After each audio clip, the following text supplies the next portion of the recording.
Yo, vidéo MML, je vais faire les deux choses en même temps. Je vais d'abord présenter le build que j'ai joué en week-end contre Bounty et je vais aussi commenter la game que j'ai faite contre lui. Bon, tout d'abord, Bounty, pour l'histoire, c'est quelqu'un qui joue dans ma Draft League, du coup la Desert Draft League, que je mettrai sur le lien dans la description si vous voulez la join. Et il était Division 5. Voilà, c'est un... Bon, je baisse un peu le son de la musique. Parce que c'est un petit peu fort. Ouais, et du coup, vu qu'il jouait Division 5, bah je sais c'est un petit nouveau qui a pas trop d'expérience. Moi de mon côté, je partais comme quand même un des favoris, je pense, de ma poule. Donc je fais partie des wanted du tournoi. Et j'ai comme objectif du coup de gagner. Alors moi ce que je vais faire, c'est que j'ai d'abord présenté les deux drafts. Bon, la mienne vous la connaissez, mais plus le bounty. Et après comment j'ai fait pour préparer la game, parce que je pense que ça va être vachement intéressant pour que vous voyez comment on prep des match-up. Soit parce que c'est vrai qu'il y en a en draft league où leur faiblesse c'est le build. Du coup je vais vous montrer tout ça. Donc tout d'abord ma draft, bon, je l'ai présenté en vidéo, du coup je vous invite à la revoir si vous ne l'avez pas déjà vue. Et au niveau de Bounty, qu'est-ce qu'on avait? Au niveau de Bounty, j'avoue qu'il y avait des choses qui étaient très embêtantes pour moi. Mais des choses qui étaient vraiment embêtantes pour ma draft, et ça je le savais, c'est que ma draft, les réponses à Valiant, c'est un peu la prière. Voilà, c'est un peu mon prix, parce que Valiant est super dur dans le match-up contre moi. Et il a ça avec Samuro Usui. Alors Samuro Usui dans les faits, c'est un poké qui est genre assez fort mais qui est pas horrible à affronter. Mais moi en fait affronter Iron Valiant plus Spike c'est très relou. D'ailleurs il a Iron Crown. Iron Crown je le gère relativement. Mais il faut pas que je te choque compte parce que c'est le genre de Pokémon où si tu fais une erreur tu perds. Landorusterion il n'y avait pas trop d'inquiétude. Cryogonal il est pas trop d'inquiétude non plus. Dragal pouvait être très relou. Parce qu'en fait j'explique. Ma draft, en fait, si vous voulez, le poison, c'est un poison qui vole. Mais en contrepartie, j'ai un Zygarde qui met énormément de pression sur les types poison. Du coup, c'est pas un souci en général. Le problème, c'est que là, on est sur un poison du coup qui peut me trade. Et moi, j'avais extrêmement peur du coup d'un Dragal Shukaberry, mais ça, on en reviendra après pour la préparation. Briochin pouvait sortir dans la game. C'était pas impossible pour checker justement un peu Zygarde. Je pensais pas trop, mais ça aurait pu sortir. Et après, bon, Miltank, Axel Gore était très anecdotique dans le match-up. Blaziken je le trouvais pas fort parce que c'est un Blaziken qui ne peut pas jouer du coup qui ne peut pas jouer Turbo, il est obligé de jouer Blaze, du coup le Poké est un peu nul. Et derrière si on a joué éphémère lui c'était le Kofagrigus avec Strange-Sap. Alors le problème de Kofagrigus du coup c'est que comme j'expliquais tout à l'heure c'est que Letty Spikes dans les faits c'est un peu relou contre moi. Mais en vrai j'ai gère relativement bien parce que j'ai Terrapas Ghost Boost, enfin Terrapas Ghost Boots qui peut spin contre tous les Spikes match-up, plus Zygarde qui pressionne tous les types poison. Le problème du coup de cette draft, comme vous voyez, c'est que du coup il y a Dragal qui spikes et Kofagrigus qui anti-spin sur le Terrapagos. Et du coup, on en arrive dans un moment où c'est assez relou de prep. Voilà. Et aussi, au pire, Kofagrigus peut aussi lui aussi poser T-Spikes, qui est aussi relou. Du coup, il avait un assez bon match-up contre moi à ce niveau-là. Et je pense en vrai, moi quand j'ai regardé au début le match-up, je pensais que c'était largement en ma faveur. Mais avec du recul, je trouvais que Bounty avait largement des meilleures armes que moi. Mais en soi, j'ai plus d'expérience, j'ai une meilleure qualité de jeu et j'ai quand même aussi des armes de mon côté, donc il fallait que je joue autour de ça. Du coup, comment j'ai procédé pour préparer? Donc, je remonte ma draft. Déjà, la première chose qu'il faut se dire quand on prépare une game, c'est quels Pokémon peuvent sortir. Parce qu'il y a des match-ups où il n'y a pas tout le monde qui peut sortir les mêmes Pokémon. Du coup, je commence. Valiant allait sortir, c'était sûr, c'est la star de son équipe. Sarmuro Usui allait sortir, parce que c'est le compagnon de Valiant dans ses drafts. Et en plus, il a l'avantage de relativement bien checker mon Typhlosion Usui en prime. Ce qui est, bon, on paye pas de 1000 à faire ça. Et derrière, Crown était free, parce que Crown, ça peut être une excellente win condition. Donc ces trois, ce bloc de 3, c'est sûr qu'il allait sortir, et je rajoute même le Kofagrigus ajout éphémère. Parce que le Kofagrigus, il permettait de venir sur mon trio corps. Et c'est assez spécifique qu'il y ait un Poké qui puisse venir sur mon trio corps avec une Colburberry, mais il peut venir sur mon trio corps. Du coup, c'est sûr qu'il va sortir les 4. Après, c'est quoi ces options pour les deux autres? Ces options, les plus probables, pour moi, c'était Dragalg. Pour le match-up que je vous ai dit, T-Spike, c'est aussi parce qu'il a... C'est sa régie Bellibolt, on en parlera plus tard. Et après, pour moi, les options un peu plus, entre guillemets, lure. Il y avait Lando, Cryo et Briochin.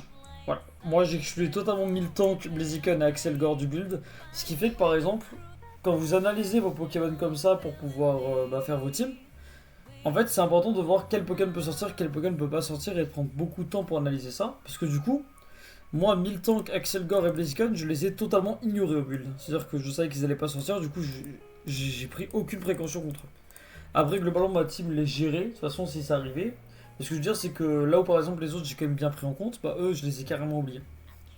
J'ai pas parlé de Cryogonal, mais Cryogonal est un choix qui pouvait potentiellement venir. Je le voyais pas trop, mais il pouvait le ramener en gros, ça c'était pas impossible. Et du coup, moi de mon côté, qu'est-ce qui est fort contre lui? Qu'est-ce qu'on veut ramener contre lui? Moi, la première chose que j'ai vue déjà, c'est que pour le match Petit Spike, je suis obligé de ramener Terrapagos. Ça, c'est un mandatory, c'est mon spinner. Voilà. Terrapagos, il est ramené. Ensuite, Crobat, je suis obligé de le ramener aussi pour Valiant. Parce que même si Valiant, c'est un Poké qui est très fort, en fait, si je le force à out du terrain, il va perdre son booster et derrière, Crobat peut absolument l'empêcher de gagner la game. Ensuite, voilà, on a deux Pokémon.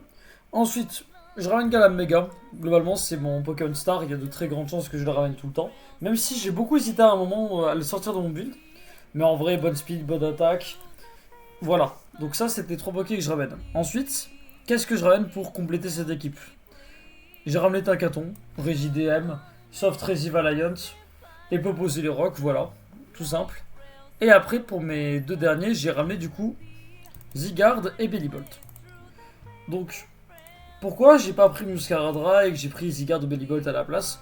Alors Bellibolt je l'ai ramené parce que Bellibolt avait un match-up astronomique avec le Terra Water, c'est-à-dire qu'en fait son check électrique c'est l'Andorusterian, et c'est pour ça que j'avais potentiellement Cryogonal.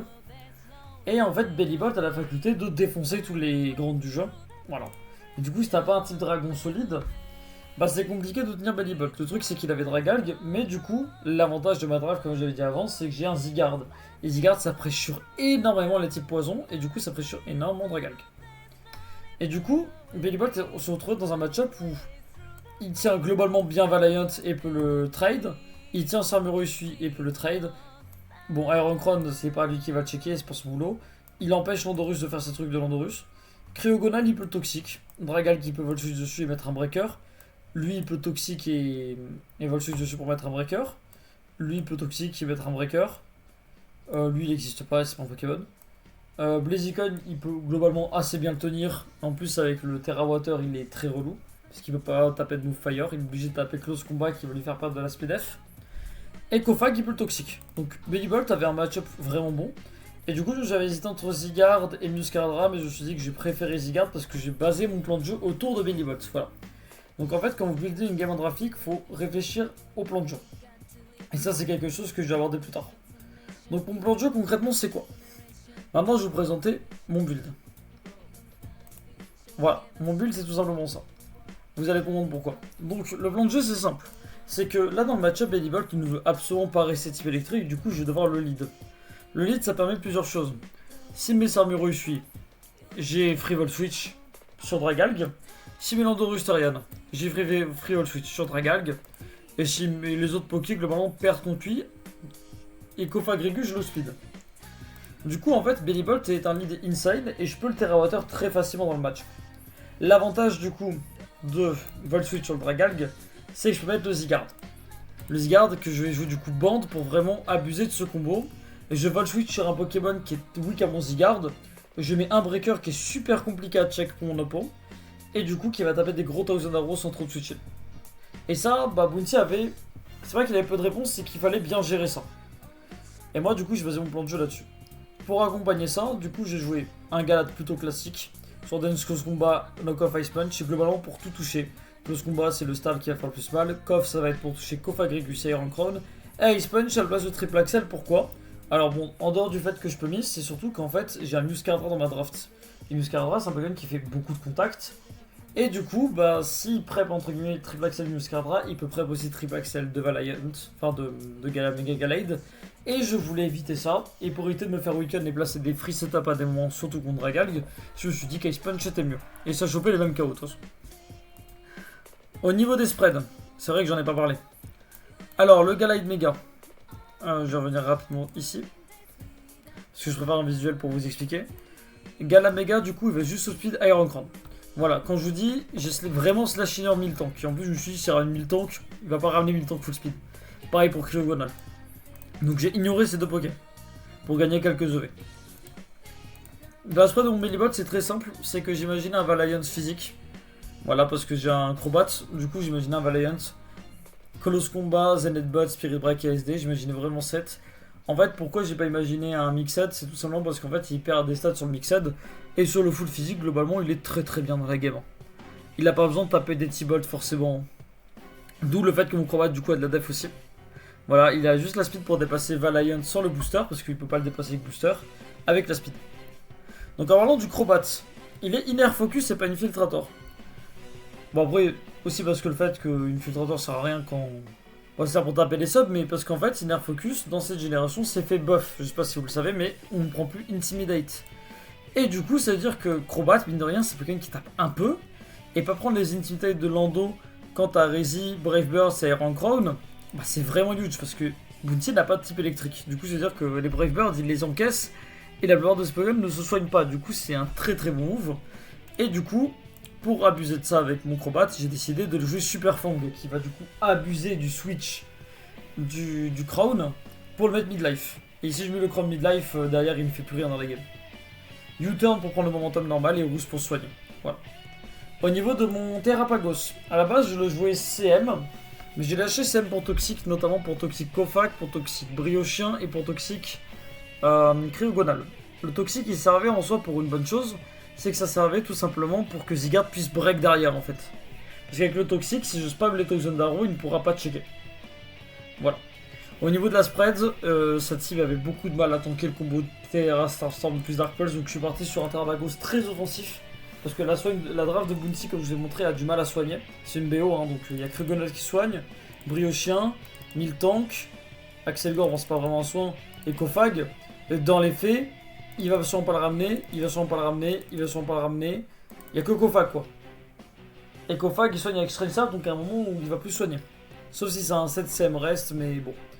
Au vu de son match-up, il est obligé de jouer body press et je pense pas qu'il allait me ramener ça. Donc voilà, c'est plutôt classique. La spread, globalement, j'ai fait des spreads qui étaient très très bulky de mes Pokémon parce que j'avais pas envie de forcément de dépasser le reste. La spread du Terrapago, c'est très simple, c'est juste pour speed Valiant après un rapid speed. Voilà. Le reste, j'ai tout mis dans le bulk. Alors pourquoi j'ai mis autant de bulk et pas de la speed? Parce qu'en fait, il y avait Iron Crown. Iron Crown, en fait, dans tous les cas, si je commence avec de la speed, tous mes Poké vont se faire de HKO après une SEM. Du coup, je voulais vraiment l'empêcher de gagner des games. Je parle surtout pour Terrapagos et Zygarde parce qu'en soi, bon, le Galad a un set plutôt normal et le reste c'est des Pokémon défensifs, donc voilà. Le Tankaton, il est là pour checker Dragalg, il est là pour soft checker Valiant s'il décide de le jouer spécial. Donc, et il est là pour checker aussi Cryogonal s'il décide de la ramener. J'ai rebaissé le son de la vidéo, désolé. Voilà. Donc globalement, le Tankaton était très bien. Donc SR, Gigaton, Koff et Light Screen. Light Screen parce que j'ai pas trop d'idées de move et ça me permettait potentiellement de setup un Galad méga sur un Dragalg en sacrifiant. Et il a Pickpocket Citrus Berry. Et ça je vous expliquerai après, mais c'était tout calculé. C'était un plan de jeu très précis que je voulais faire parce que j'ai beaucoup joué Tankaton d'elle et du coup je sais les petites techs sur le Pokémon. Pour finir Zygarde, on voit que c'est un Zygarde qui a vraiment pas de speed. La raison principale c'est que la draft de Bounty a des speed tiers assez hétérogènes. C'est-à-dire que si on enlève le Buccaneer Relevant, il y a globalement rien entre Blaziken et Dragalg. Du coup, je me suis permis de jouer un Zygarde méga bulky. Parce que plutôt que de mettre beaucoup de speed et Adamant pour outspeed un Blaziken qui va jamais ramener dans ce match-up, j'ai préféré plutôt avoir beaucoup de bulk pour trade contre Iron Crow. Voilà. Donc maintenant au niveau du plan de jeu, pourquoi j'ai mis ces sets, etc. Parce que j'ai globalement décrit les sets, mais c'était quoi le but? Du coup le but c'était de lead avec ce Bellibolt. Ce Bellibolt, en fait, va du coup forcément ramener Dragalg. Dragalg, du coup je vais vol switch dessus au premier tour pour mettre mon Zygarde. Et en fait c'est un truc que je dis tout à l'heure, c'est que j'ai très très peur de Dragalg Shukaberry, parce qu'en fait il peut tanker Zygarde, le trader avec EDM, et j'ai plus de Zygarde. Du coup mon plan de jeu c'était très simple, c'était mettre Zygarde, et switch out sur le Tankaton. Pourquoi switch out sur le Tankaton? Parce qu'en fait il va forcément taper Dem sur Zygarde, il ne peut pas faire d'autres plays s'il est Shuka. Et si switch out, ça veut dire que je prends l'information qu'il n'est pas Shukaberry, sinon il a aucune raison de ne pas prendre le trade vu que c'est un lure et un free kill. Et du coup à ce moment-là, je peux établir tout mon plan de jeu sur cette phase. Parce qu'en fait si je sais que le Dragalg n'est pas Shukaberry, c'est-à-dire que chaque phase de Bellibolt Zygarde, je vais prendre un kill quasiment assuré. Si par contre je sais qu'il est Shukaberry, alors je vais devoir utiliser ma tech sur le Tankaton. Tout simplement, c'est quoi la tech? C'est que j'ai la Citrus Berry pour soigner, pour que le Tankaton soit plus long terme. Voilà, c'est un truc qui se fait souvent sur les Pokémon en BO, en draft league, parce que les leftovers sont pas très rentables. Voilà, t'as envie d'avoir une berry pour te soigner, parce que globalement, tu vas pas rester sur le terrain plus de 6 tours. Donc autant jouer les Citrus Berry. Et du coup, il a le talent Pickpocket. Alors pour ceux qui comprennent pas comment jouer dans Pickpocket, c'est très simple. Quand tu n'as pas d'item, tous les moves qui te font contact, ou si toi tu fais contact, en fait si un Pokémon te fait contact, ou si toi tu fais contact sur un Pokémon, tu lui voles son item. Et du coup la tech c'était qu'une fois que j'ai fait mes petits trucs avec Nakaton, que j'ai posé les rocks, j'ai mis 2-3 coffres, que j'ai fait Gigaton Hammer, en fait je force Dragalg à me flip turn dessus. Parce que Dragalg ne craint pas grand chose au Tinkaton et il peut le week-end. Et globalement c'est cool de week-end Tinkaton. Et je lui vole sa berry comme ça s'il en a une. Voilà, globalement c'était ça mon plan de jeu. Et au pire des cas, je peux faire des phases où je coffre la Shuka. Mais j'avais le pickpocket exprès justement pour le Shuka Berry du Dragalg s'il le ramenait. Et moi je pense que c'était évident qu'il ramenait Shuka Berry Dragalg. Voilà, sinon dans les autres sets, ça c'était le plan de jeu principal. Souvent c'est bien d'avoir un plan de jeu comme Build en Draft League parce que vous voulez des situations spécifiques pour abuser de vos sets. Là dans les faits, j'avais mon plan de jeu du coup sur mon trio de Pokémon qui ferait le taf en early. Et après une fois que l'équipe a assez week-end pour le late game, je vais tout simplement ramener Gallade, Crobat et Terrapagos qui font le taf. Voilà. Donc je suis dégoûté d'internet mais c'est pas grave, de toute façon voilà. Et maintenant je vous invite à présenter la game. Donc tout d'abord on peut voir que j'ai assez bien prédit les 6 qu'il a ramené parce que c'était les 6 plus évidents. Voilà, même si c'est une hésitation sur la fin. Et du coup maintenant je vais vous commenter ça. Voilà. On a déjà bien... J'ai pas décrit le preview parce que je l'ai un peu décrit dans le plan de jeu en fait de ça. Du coup je vais directement passer au tour 1. Voilà. Donc le tour 1, on a Bellibolt contre Sarmurusui. Voilà, donc c'est une phase globalement où ici j'ai free Volt Switch. Il ne peut pas ramener Landorus. Il va pour moi ramener Dragalg. Et donc là je vais taper Volt Switch. Et lui il me reveal Toxic. Alors on peut dire que le Toxic peut être très relou etc. Mais dans les faits on s'en fout un peu. J'aurais plus été embêté si tapait Cyrulus Edge pour la simple et bonne raison qu'en fait Toxic, Bellibolt ne reste pas tant que ça sur le terrain. Souvent il arrive, il tape un Volt Switch, il s'en va. Du coup le Toxic a pas vraiment le temps de vraiment mettre des dégâts. Et derrière je prends toute la vie de son Cerberus. Et donc là arrive un problème dans mon plan de jeu, c'est que je vais combattre contre Cerberus. En fait, il y a un truc que j'ai pas fait cette game et qu'il faudra que je fasse durant cette MML si je veux la gagner, c'est qu'il faut que je m'adapte au niveau de mon oppo. Alors c'est pas méchant ce que je vais dire, loin de là. C'est juste qu'en fait, par exemple, si j'affronte un mec comme Kekit, un mec comme Sirdi, un mec comme Brace qui ont beaucoup plus d'expérience, il faut pas que je joue de la même manière que si j'affronte quelqu'un qui a beaucoup moins d'expérience comme Bounty. Ou après je connais que Bounty malheureusement. Donc je vais pas pouvoir parler pour les autres. Mais en fait que contre Bounty en fait. Parce qu'ils jouent pas de la même manière. Ils ne voient pas les mêmes choses. En fait là faut se dire que dans l'idée je vais taper sur Perfang. Dans les faits. Bon du coup j'ai plus de playlist. C'est pas grave on va continuer sans musique hein. Mais du coup, dans les faits, là, il faudrait que je tape U-turn. Contre un Sirdi, contre un Max de Strat, contre un Kaikit. J'aurais tapé Super Fang justement pour pouvoir toucher sur Iron Crown, pour voir le week-end. Mais là, dans les faits, j'aurais dû taper U-turn parce qu'en fait, s'il décide de rester pour juste sac son Pokémon, bah en fait, du coup, derrière, je perds beaucoup d'avantages. Et c'est ce qui va se passer, c'est que j'ai tapé Super Fang en anticipant du coup ce Crown. Et il va me taper Cyrulus Edge. On dirait pas, mais cette phase, en fait, qui paraît peut-être insignifiante, m'a fait perdre énormément dans la game parce que j'ai pas pu jouer mon Crobat comme j'avais envie de le jouer, qui mettait beaucoup de pression. Bon, là, du coup, derrière, je vais taper mon U-turn pour prendre le kill. Et il me semble que je vais mettre un Caton. Non, je remets Bellibolt. Voilà. Donc là, à ce moment-là, il met Landorus Torian. Moi, de mon côté, je reste. Je comprends pas trop pourquoi il a mis Landorus ici. Personnellement, j'aurais plus vu un Gallade. Enfin, pas un Gallade, un Dragalg, histoire de pressure, parce que là en vrai il avait Free T-Spikes. Voilà, parce que moi j'ai encore très peur de ces T-Spikes comme j'en ai parlé. Et donc moi il m'a mis Landorus, ce qui m'arrange globalement parce que je sais que Landorus me fait rien en fait. Voilà, donc je pense que c'était pour prendre des dégâts de grade sur Bellibolt, mais Bellibolt dans sa draft peut soigner n'importe quand, donc j'en fiche un petit peu. Je jappe la statique, dans les faits c'est un peu relou. Dans les faits, c'est pas le truc qui va m'avantager. Je vais pas prendre une edge grâce à cette paralysie. Et là, il va aller du coup sur le Dragalg. Là, à ce moment-là, petit Muddy Water. Voilà. Et là, ici, je cherche pas à comprendre. Je vais directement aller sur le Tinkaton. Pourquoi? Parce que je prends pas le risque de me faire DM. Parce que je connais pas sa spread. Et moi, je suis très bulky. Donc, même si je suis un peu plus rapide sur le papier, s'il a de la speed, je suis baisé. Donc, je vais aller sur le Tinkaton. Et là, il va Scald. Donc, il me reveal Scald et il me burn. La burn, dans les faits, sur Tinkaton, je parle, est plutôt avantageuse pour moi. Parce qu'en fait, du coup, ça va me permettre de voler l'item plus rapidement. C'est tout bête, mais c'est pas si relou sur un carton de la burn. C'est même ça m'avantage un petit peu, je dirais. Et là, vu qu'il m'a tapé Scald et qu'il a pas fait flip turn, j'ai free rocks. Pourquoi c'est bien? Parce que son seul défaut dans la game, c'est l'endo, et du coup, les rocks sont très forts contre sa draft. Les rocks vont aussi pouvoir me permettre de checker si le Dragalg boots. Il n'a pas reveal de Black Sludge, du coup, il est potentiellement boot ou Shuka Berry. Et à partir de ce moment-là, je pourrais être sûr si je fais ma phase que je lisais par là avec Tinkaton pendant le build. Donc là, voilà, ici, pas de risque, on remet Belly Bolt, je ne meurs pas de double Q avec le toxique.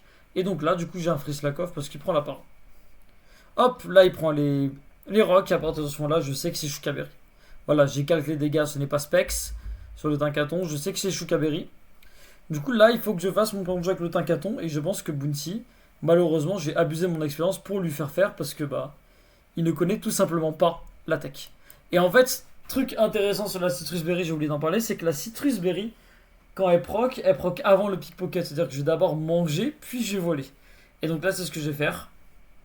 Là, il arrive, il flip turn pour prendre le momentum, ce qui est parfaitement normal ici. Et là, je vais voler la Shukaberry. Et à partir de ce moment-là, mon Zygarde, c'est un kill, un mort. Voilà, faut même plus chercher à comprendre, c'est que le Landorus, il est pas rare, ça m'avantage juste pour ça. Même dans les faits, ça ne change pas trop, parce que je veux dire, c'est qu'avec les rocks, un kill, un mort à chaque fois. Même le tout en qu'à faire, de tête, il ne tank pas le double zone d'arrow sur rocks, s'il n'est pas boot. Donc là, on est très très heureux. Et là, ça met Landorus. Landorus qui ne va pas reveal les leftos. Donc moi, j'ai parti prendre que c'était un Landorus plutôt offensif que Bundy allait jouer. Et du coup, là, je mets Belly Bolt pour toujours checker. Voilà. Donc, de toute façon, on calque, j'ai vu que c'était un Landorus qui avait beaucoup d'invest en attaque. Je connaissais pas le set après. Je savais pas si c'était un Scarf ou si c'était un set setup.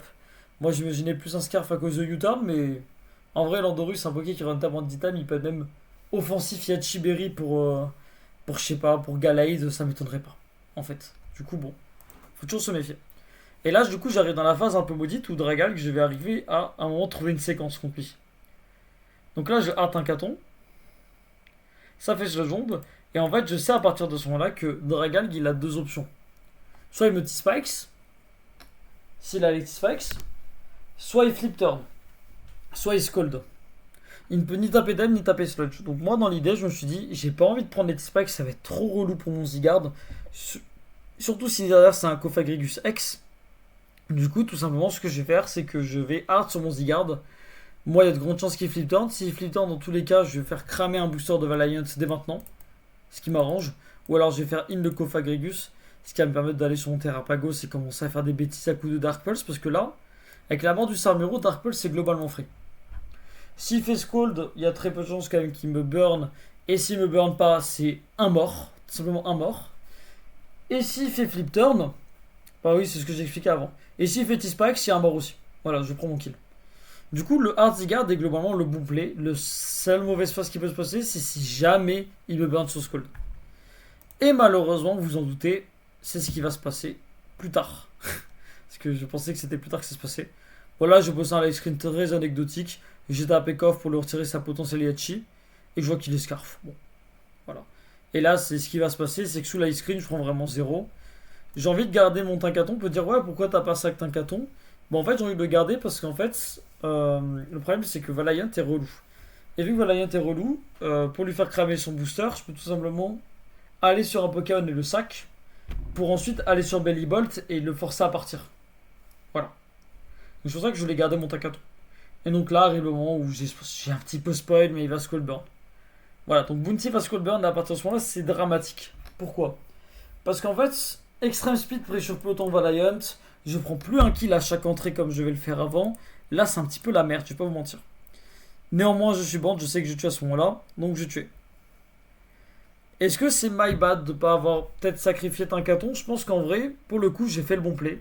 Juste parfois, ça arrive de ne pas avoir de réussite, mais honnêtement, Bounty avait quand même plusieurs options avec ce Dragalg pour pouvoir me faire des choses.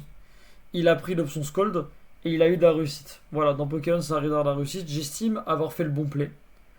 Parce que ce play-là, en fait, il faut se dire que, allez, plus de 70% du temps, parce qu'il faut aussi prendre en compte s'il prend d'autres options.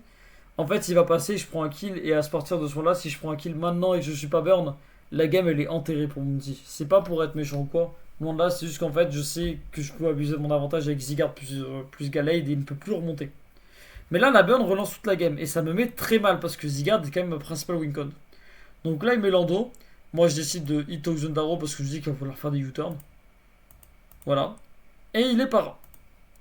Et la para, vous allez voir, pour de vrai, que cette para m'a brain. Parce que du coup, moi je suis en mode, bah ok, là il va taper Earthquake. Il ne va pas vouloir taper U-turn, maintenant qu'il s'est fait para. Et du coup, je me dis, je vais aller sur Crobat pour me soigner. Et en fait, ce qui s'est passé depuis le début, après c'était pas calculé avec le Zygarde, hein, c'est qu'il voulait exploser. Et du coup, le fait qu'il explose, ça c'est un vrai problème. Le fait qu'il explose tout simplement, c'est que je perds mon Crobat. Parce que moi je pensais qu'il allait jamais avoir explosion.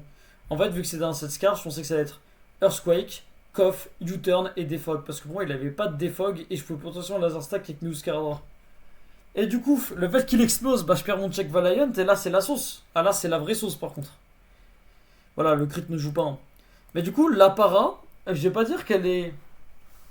Elle le quitte sa barre parce qu'en vrai, la para m'a fait perdre le poké que je voulais pas perdre. Après, pour le coup, Bounty a très bien joué sur son lure. Moi, je m'attendais pas à explosion dans une team comme ça. Pour le coup, j'y ai pas pensé parce que je trouvais que des fois, il était trop important au cas où si je faisais un start ou Scardra. Mais, je perds le Crobat et là, c'est relou. Et là, on arrive au moment où bah, ça met Crown. Crown, je suis obligé de mettre Terrapagos parce que mon Zygarde est burn. Et ce qui est relou, c'est que là, s'il est Weakness Policy, la game est loose. Enfin non, la game elle est pas forcément loose parce que c'est les Weakness Policy qui se setup. Dans les faits, il y a le Terrachel et c'est bon. Et dans les faits, il peut se douter d'un potentiel Shadow Sneak sur Gallade, du coup, voilà. Il peut pas jouer comme il veut non plus. Et je pense que, voilà, je peux pas jouer non plus comme il veut. Et donc là, je suis obligé de flip un Dark Pulse qui me plaît pas trop. Alors, premier truc, c'est qu'il me tape Tachyon. Et là, je tape Dark Pulse. Et là, mon cerveau, il tilt, je suis en mode, mais attends, ok, je récapitule. Crown, il a pas un milliard de moves et un milliard d'items jouables. Il a pas le booster, soit. Il a pas la weakness, donc c'est-à-dire que c'est pas un set setup. Et quand j'étais avec Dark Pulse, il a pas la sauveste. Ah bah du coup, et quand il m'a tapé, c'était pas non plus un set choice specs. Bah du coup, c'est un set choice scarf, en fait, je le spot direct comme ça, le choice scarf. Je suis bon, bah c'est choice scarf Iron Crown, et j'étais très content parce que là, si c'était un weakness policy agility, oh la game elle était finito, j'avais perdu. Si tapait Taquiton avant de taper agility. Elle t'a pas perdu, mais c'était très dur parce que du coup, j'aurais dû taper avec mon Gallade. Mais du coup, bah là, ça va aller sur Valiant. Alors ici, je vais faire un spin. Voilà. En fait, je me dis, j'ai spin parce qu'en fait, pour moi, il va trade son crown. Et je me dis, bah, c'est quoi autant rapide spin pour retirer le spike, ce qui est embêtant, plus à la fois mettre la pression sur ce Iron Crown. Voilà. Parce qu'au final, je meurs pas. Et le Terrapagos n'est plus très utile en match-up vu que il a plus son talent. Lui, il explose. Et lui, il explose sur Body Press. Du coup, je me dis, bah, autant spin si je peux me débarrasser du spike. Donc voilà. J'arrive et là, il met Valiant.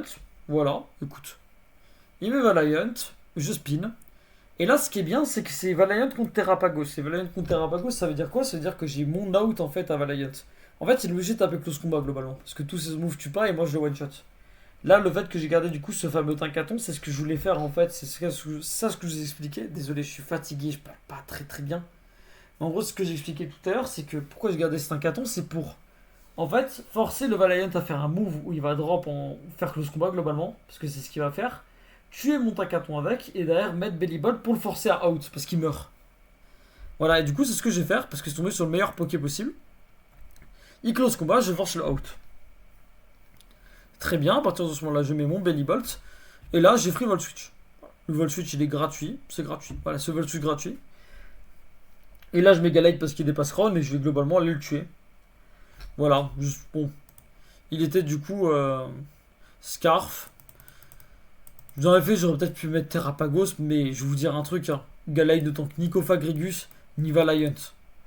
Donc, bon, dans tous les cas, je préfère potentiellement garder de la vie sur mon Terrapagos pour toxique le Cofagrigus. Voilà pourquoi je l'ai sur Valiant.